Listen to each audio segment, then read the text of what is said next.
Imagine that you are walking and then suddenly you see a dog, and that dog is about to chase you and attack you. What would you do?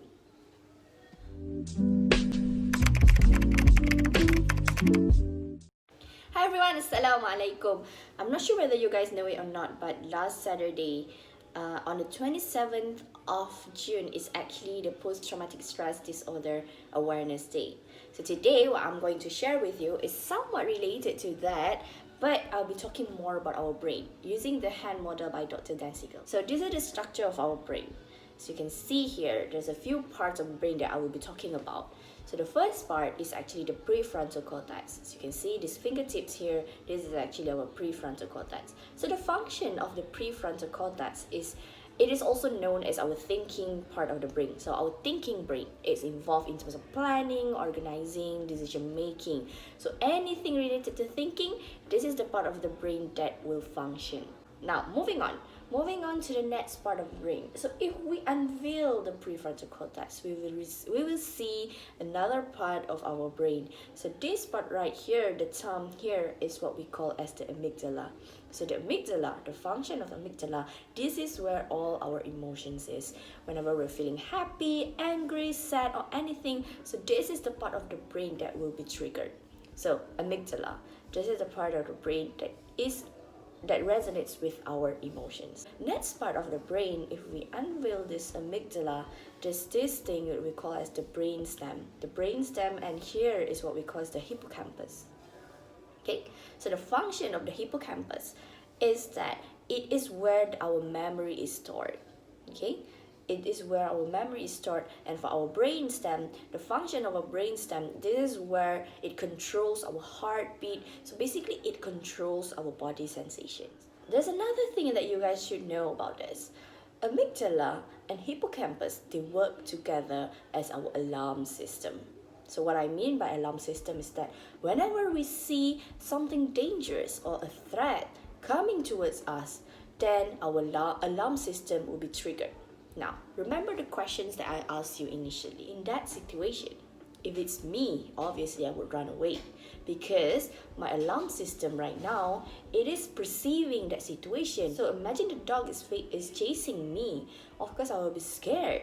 I would feel so scared, so nervous. I just want to run. And when I run, I can notice that my heartbeat is getting faster, beating so fast. I started to sweat, and there's could be sometimes I might tremble because I am overwhelmed with fear. So that is one example of how our brain, especially our alarm system, works. So this alarm system, it acts to save us. So we need this alarm system whenever we are threatened, because this alarm system is the one who will help us to ensure that we are safe.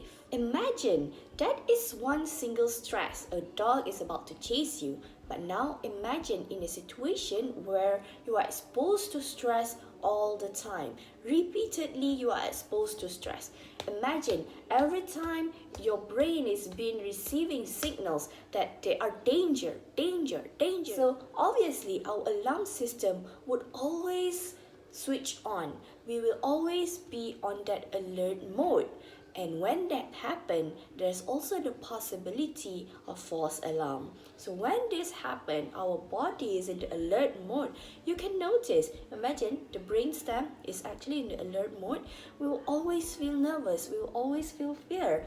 And what's worse is that we have lose control. We cannot regain back our thinking part of the brain. Now, these are the ones who is dominating our brain. Based on what Dr. Dan Siegel was suggesting is that when we are in high alert mode, it is very important for us to regain back this thinking part of the brain. But to do so, it may not be easy for some people because this threat is still ongoing.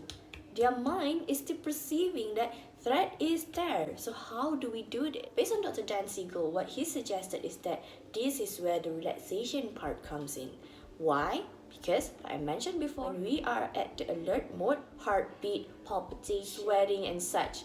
So what we need to do right now is to send the signal to our brain, no, that is not a danger, it is a false alarm. We need to calm our body down. So when we do relaxation, somehow we are indirectly telling our brainstem, no, no, no, this is not a threat, this is safe, right now is safe. When we are safe, that's when our prefrontal cortex will regain its ability. What we need to do is some relaxation exercise to ensure and to tell our body to send the signal that that is all false alarm. For example, breathe in and breathe out. You breathe in and breathe out. So slowly you are telling your body, you are telling your brain, you are safe right now, you are in relaxed mode.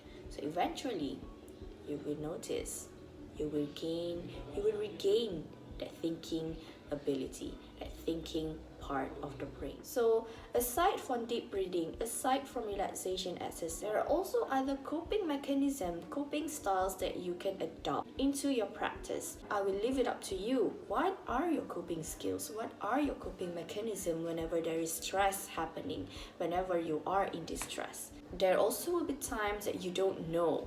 What should you do? What should I do to help myself to feel calm, to help myself to relax?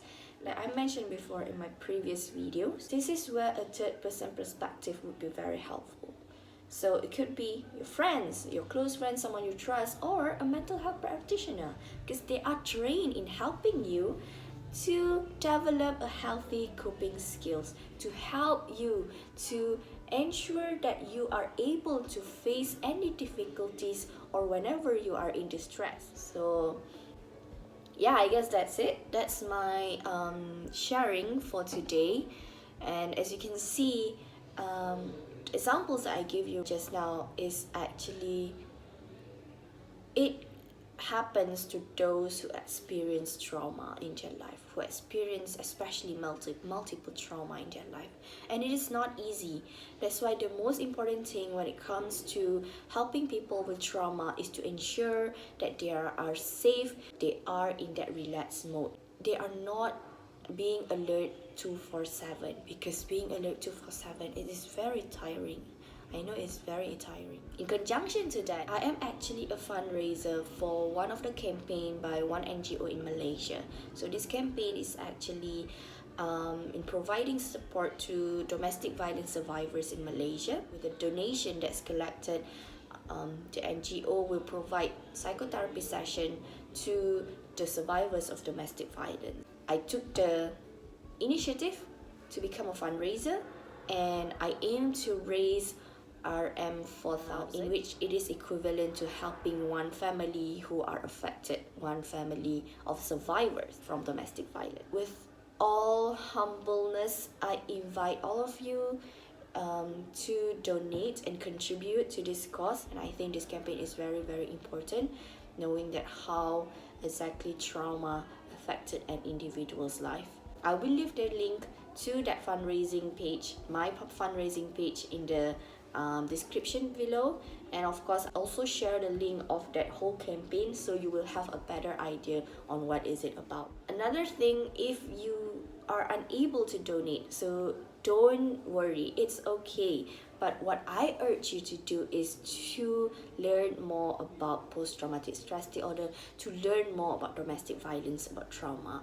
That is as a compensation of not being able to donate. I hope that is fair, and it is very important. I think education and awareness, it is very, very important when it comes to this.